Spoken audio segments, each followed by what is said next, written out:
Sa pagpapalit ng administrasyon, ay naroon pa rin ang pag-asa ng mga Pilipino na mahango tayo sa kahirapan. Mula nang magkaroon tayo ng absolute independence noong 1946 hanggang sa pagpasok ng dekada 90 ay masabing mahirap pa rin naman ang ating bansa. Bagaman may mga panakanakang progreso sa iba't ibang larangan dahil masabing bawat pangulo naman ay may naiaambag sa bansa. At sa panahon nga ni Pangulong Ramos, sa kanyang unang SONA ay inilaunch niya ang Philippines 2000. Bahagi nito ang mga programa na mapag-isa ang ating sambayanan. Nang sa ganon ay matamo natin ang kaunlaran. Paano nga naman tayo susulong kung ang iba ay lumiliko ng landas at ang iba naman ay nagpapaiwan dahil sa may kanya-kanyang interes? Bahagi ng programa ni dating Pangulong Ramos ay ang pagsusulong ng peace talks o ng usapang pangkapayapaan sa mga rebelding grupo tulad ng RAM, MNLF at CPP, NPA, NDF. Pero syempre hindi naman magiging ganun kadali ang lahat. Dahil kung naging madali nga ang bagay na iyon, edi sana ay wala ng mga NPA sa panahon natin sa ngayon. Napakahalaga kasi ng pagkakaisa ng bansa para sa isang layunin. Bahagi din ng Philippines 2000 ang pagkatayo ng mga bagong infrastruktura at layunin din na mabayaran ng malaking utang ng bansa. At syempre mga bagay na ito ay huhugutin sa buwis.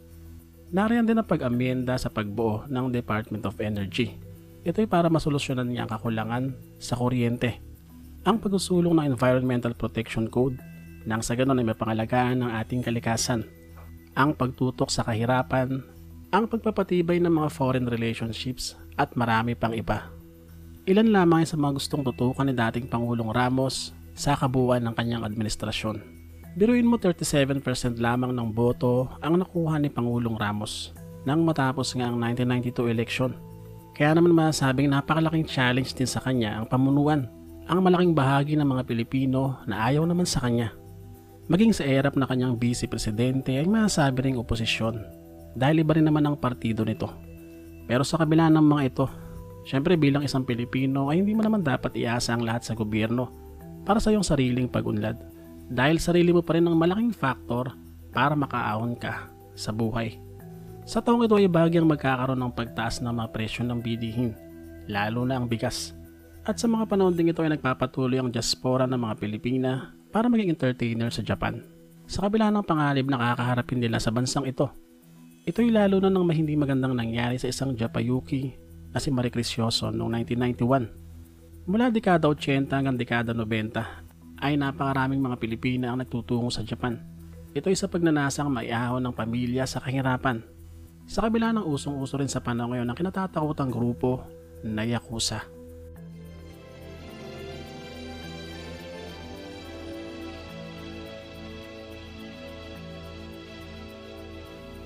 Sa taon ding ito ay muling gagamitin ng ABS-CBN ang sari manok na magiging bahagi ng kanilang station ID.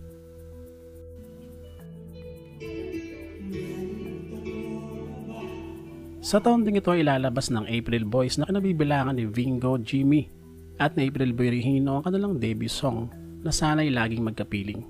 Ito ay mula sa kanilang album na Dugong Pilipino sa ilalim ng Ivory Records.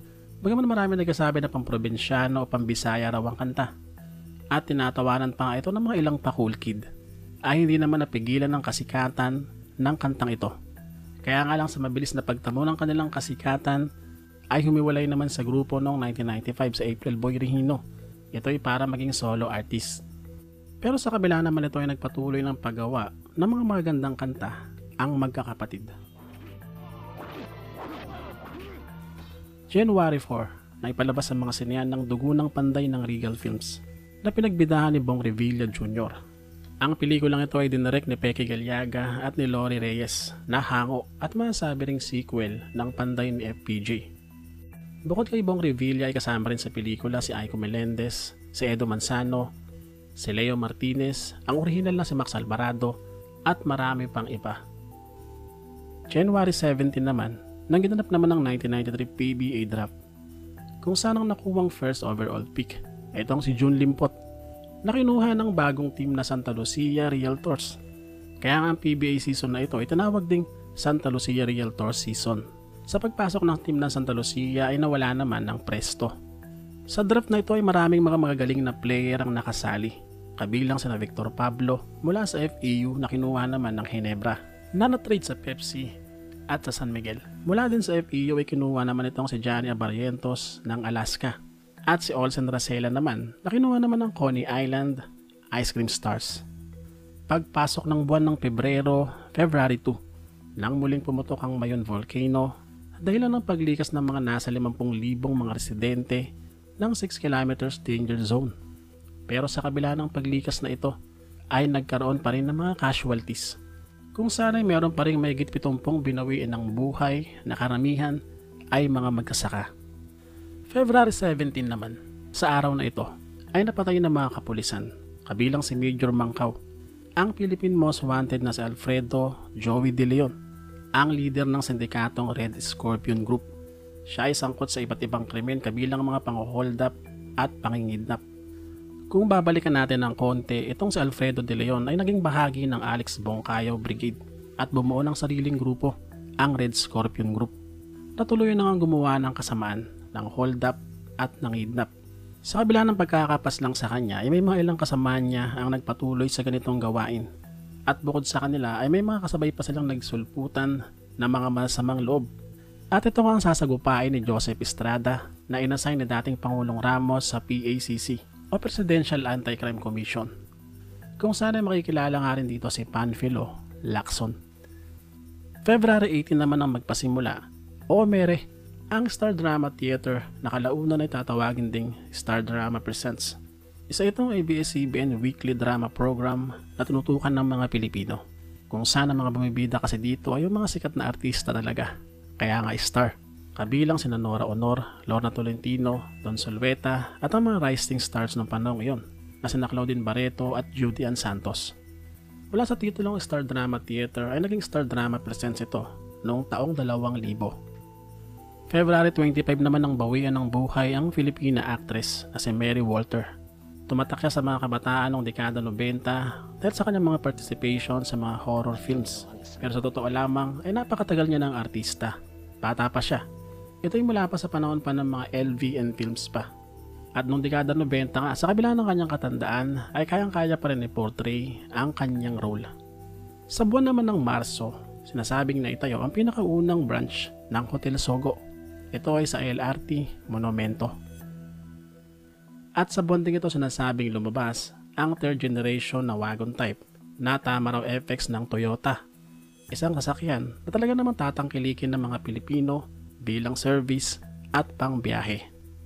March 31 naman ang bawian naman ng buhay ang komedyanteng si Chichay, na makikilala rin ng mga batang 90s dahil sa pagganap niya bilang nanay ni Bonjing sa pelikulang Bonjing noong 1989. Bagaman 1989 kasi ito pinalabas, ay napanood ito ng mga batang 90s noong dekada 90. At sa pagpasok naman ng buwan ng Abril nang magkaroon ng conflict ang programang Martin After Dark sa GMA7. Kaya naman nangyaring nailipat ito sa ABS-CBN sa buwan ng Oktubre. Buwan naman ng Mayo, May 3, nang ilaunch ang TV station na RJ29. Una itong umere sa pangalang DCRJ-DTV na nakabase sa Makati. Ito ang flagship TV ng Raha Broadcasting Network Incorporated na pagmamayari ng musician at guitarist na si Ramon R.J. Jacinto. At kasama na rin sa kanilang broadcast facilities ang kanilang AM radio.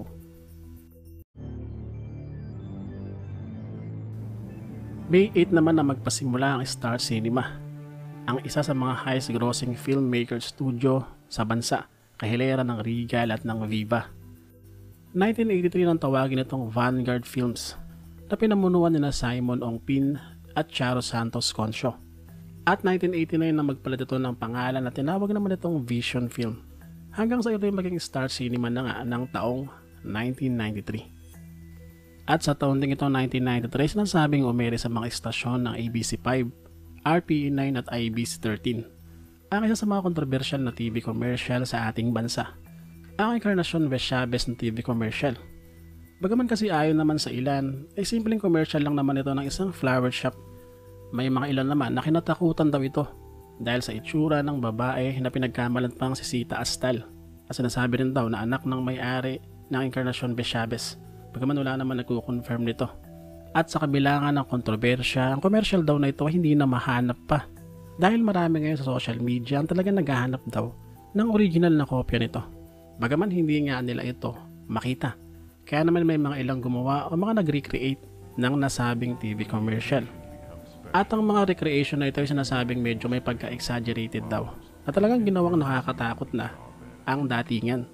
Sa ngayon, ang bagong version ng commercial na ito ay mapaparod mo sa iba't ibang platform sa social media. Sa buwan naman ng June 12, naganapin naman ng 17th Southeast Asian Games sa Singapore, kung saan ay naging bahagi pa nga ng opening number nito si Ariel Rivera. Sa kabuuan ng kompetisyon, ang Pilipinas ay pumangatlo sa rank, kung saan ay nakakuha tayo ng 57 golds, 59 silvers at 72 bronze. Kabilang sa mga gintong medalya ay ang kay Eric Buhain sa swimming at syempre sa Philippine basketball team. June 19 naman, nang umere naman ang unang episode ng Love Notes sa ABC5 na pinag-hosan itong si Joe DeMango. Hello and welcome to the premiere telecast of Love Notes. Our story today is from Trisha Ferrero of Quezon City. And here goes her story. Dear Joe, first of all, I would like to congratulate you and the rest of your staff. Ang titulo ng episode na ito ay ang Tears in Heaven na pinagbibidaan itong sina Carmina Villaruel at Rostom Padilla. Ang programang ito ni Joe DeMango ay hango talaga sa programang Love Notes din ng 89.9 Magic tuwing Biyernes. Kaya naman masasabing itong si Joe DeMango ay naging bahagi rin ng buhay ng mga batang 90s. Sa bonding ito, June 23, nang pumasok naman sa bansa ang Bagyong Goring na magdadala ng dilubyo. Bukod sa Pilipinas ay sinalanta rin ito ang Caroline Islands at ang bansang China, kung saan ay nag-iwan ito ng 37 patay at naminsala naman na nagkakahalagang $14 million. Matapos naman ang matinding pamiminsala ng bagyo, June 28 naman nang maganap ang isang karumal-dumal na pagpatay. Ito ay ang kasong Sarmenta Gomez murder. Itong sina Aileen Sarmenta at Alan Gomez ay mga estudyante ng UP Los Baños na dinukot at sinasabing pinamatay ng mayor ng Calauan, Laguna na si Antonio Sanchez. Sinasabing dinukot itong si Aileen ng mga tauhan itong si Mayor Sanchez. Ito ay dahil type na type daw siya ng mayor. Nangyari na lamang na nadama itong si Alan Gomez dahil kasama niya ito. Nang matagpuan ng kanilang mga bangkay ay hindi naman agad umuusad ang kaso. Dahil sangkot nga sa krimen ng mga tauhan itong si Mayor Sanchez na mga pulis pala ng Calauan. Siyempre kung sila yung gumawa ng krimen, bakit naman nila aasikasuhin? Hanggang sa dumating na ang pagkakataon na nagkaroon na lamang ng mga star witness na mga tauhan din ni Mayor Sanchez.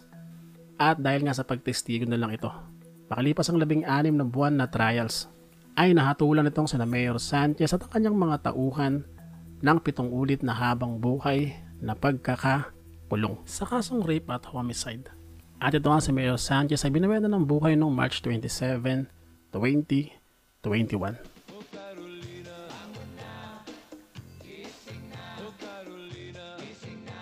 June 28 din ay palabas naman sa mga sinehan ang Ano Ba Yan 2, ang sequel ng pelikulang Ano Ba Yan ni Bossing Vic Soto.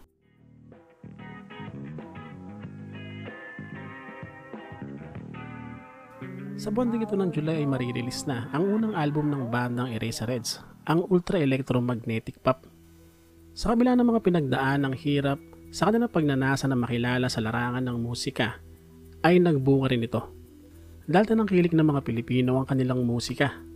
Napakadaming kopya ang agad na benta, bagaman sa panahon yun ay uso pa rin ang mga kantang pop gaya nila Ariel Rivera, Regine Velasquez, Ogie Alcacid, Cari Valenciano, Martin Rivera, ay gagawa na ng sariling era ang bandang Eraserheads. Dahil mula nga sa panahon ito ay masusunod-sunod pa ang paggawa nila ng musika. Na ito na nga tatangkilikin kahit pa ng mga batang 80s at kalalakihan naman ng mga batang 90s. Sa album na ito ay gagawa ng ingay ang mga kantang Ligaya, Pariko at Toyang. Pero alam nyo ba na sa taong ito 1993 ay ang pagpapasimula naman at ang pagre-release din ng mga kanta ng ibang mga banda sa ating bansa. Dahil sa taon ding ito ay marirelease ang kantang Perfect ng bandang True Faith at ang Parting Time naman ng bandang Rockstar. At magpapasimula rin sa taong ito ang mga bandang Teeth at Alamid. At dito nga sa pag-usbong ng mga banda sa taong ito ay ang patuloy naman na paglikha ng mga pop artists na mga maganda ring kanta. Tulad nga nitong si Ariel Rivera at si Agot Isidro.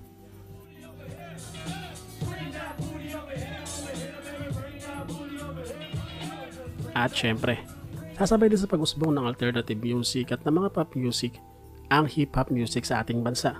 Dahil syempre tatangkilikin din ng mga Pilipino ang hip-hop genre at ang mga mag-uusbungan ng mga hip-hop acts.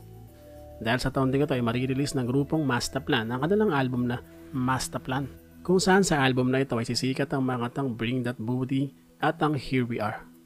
Kaya naman masasabi natin ang taong 1993 ay isang masiglang taon sa Philippine music industry dahil nga sa pagdami ng mga music artists sa iba't ibang genre.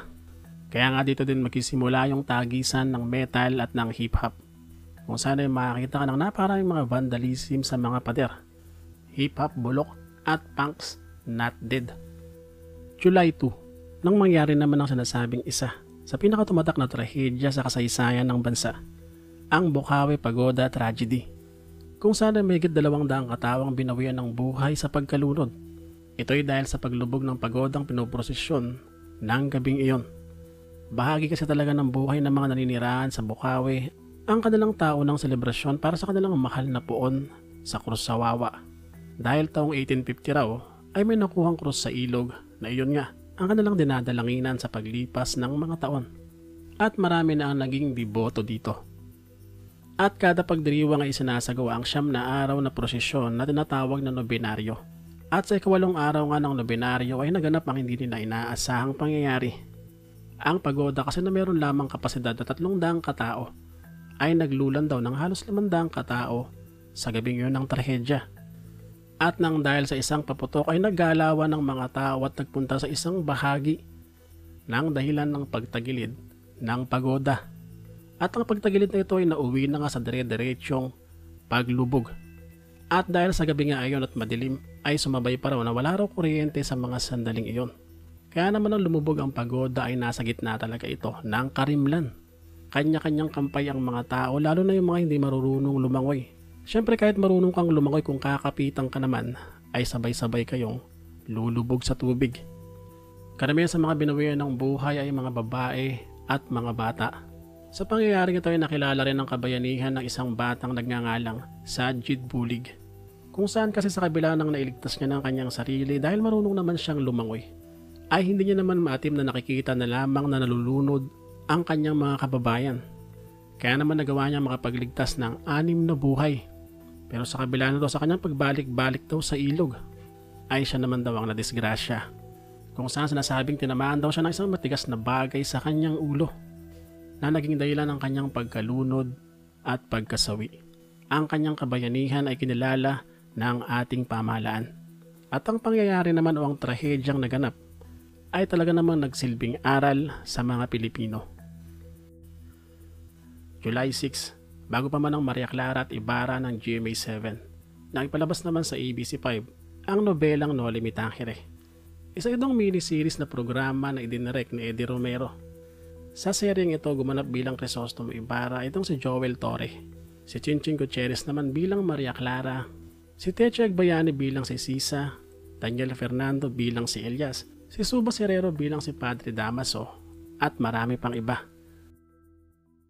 Wala naman akong sisipiyuin talaga because I'm bunga. July 24 naman nang bawian naman ng buhay ang sikat na komedyante at aktor na si Rene Requestas. Naging mabilis ang pagsikat niya sa industriya na mula 1978 ay nakagawa na siya ng 40 pelikula, kung saan noong dekada 90 ay higit siyang nakilala dahil sa kanyang galing sa pagpapatawa. At taong 1992 na makapasok din siya sa politika, nang siya ay maging konsihal sa Taguig. Dangan nga lang sa dalas niyang pag-inom ng alak at paninigarilyo, ay nagkaroon siya ng karamdaman na TB na kanyang ikinamatay. Sa buwan naman ng August, ay 2 tropical storm ang nanalasa sa ating bansa. Ang bagyong Ruping noong August 18 at ang bagyong Saling noong August 23. Sa bagyong Ruping sinasabi nagkaroon ng malawakang pagbaha sa Metro Manila. At ganyan din sa mga karatig probinsya kung saan dumaloy pa nga ang lahar sa mga lugar na nakapaligid sa Pinatubo. At sa taon ding ito 1993 sinasabing nagsimulang i-develop ang Arroceros Park para gawin itong isang forest park nang mabili ito ng lungsod ng Metro Manila sa Land Bank of the Philippines. Ang forest park na ito ay matatagpuan sa Antonio Villegas Street sa Central District ng Ermita. Ang proyektong ito ay pinasimulan ng Winner Foundation, katuwang sina dating Manila Mayor Alfredo Lim at dating First Lady na si Amelita Ramos. Sa ngayon ang lugar ito tinuturing ding Manila's last lang. Sa buwan naman ng September 7, nang may uwi na sa bansa ang labi ni dating Pangulong Marcos at ito ay dinala sa kanilang hometown sa Ilocos Norte. At September 10 nang inilagay ito sa isang musoleo na tinawag ding Ferdinand A. Marcos Presidential Center. Nanatili ang labi dito sa matagal na panahon hanggang sa ito ay mailibing na nga sa libingan ng mga bayani noong November 18, 2016. At sa buwan ding ito ng September 24, nang makonvict naman si dating First Lady Imelda Marcos at ang dating Communication Minister na si Jose Dance. Ito ay sa mga kasong graft and corruption patungkol sa unfavorable contract na pinasok ng dalawa na konektado sa LRTA o sa Light Rail Transit at sa PGH o sa Philippine General Hospital, kung saan sinasabing nakinabang daw sila dito. Bagaman na-convict na at nahatulan ng 9 hanggang 12 taon na pagkakakulong, ay nakapagpiyansa itong si Imelda Marcos sa pamamagitan ng bail ban. Kaya naman siya ay hindi na nakulong hanggang siya ay makwit sa kaso noong taong 1998.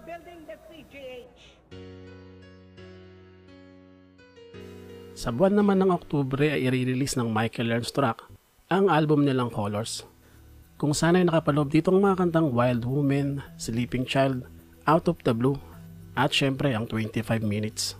May magtatanong na naman kung bakit may foreign na naman nakasali. Syempre ang mga kanta ng Michael Learnstruck ay naging bahagi talaga ng buhay ng mga Pilipino, lalo na noong dekada 90. Dahil bukod sa mga kanta ni Bryan Adams, Tom Jones, Engelbert Humperdinck, ay nakasama rin ang kanilang mga kanta sa video okay VHS o Betamax na ang papa mo o ng tito mo. October 7 naman nang magtanghal sa Meralco Theater ang international musical na Les Miserables. Pambihirang pagkakataon nito kung saan ang mga gumanap o bumida ay mga Pilipino. Ito ay mula sa Repertory Philippines. Kaya nga tinawag din ng Les Miserables na ito na Pinoy Lemmy.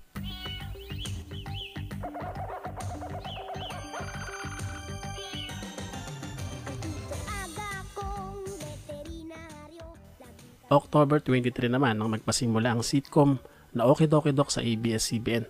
Na-idinerect ni Johnny Manahan at pinagbidahan naman itong sina Aga Mulak bilang Dr. Aga na isang batang veterinaryo. Kasama din sa mga cast itong sina Agot Isidro, Carmina Villaruel, Camille Prats, Paolo Contis, Babalo, Jimmy Santos at marami pang iba. Nakilala rin ng sitcom na ito dahil sa gay role na ginagampanan nitong si Roderick Paulate bilang Dixon, kung saan ay matatawa ka talaga sa mga eksena nila ni Doc Aga.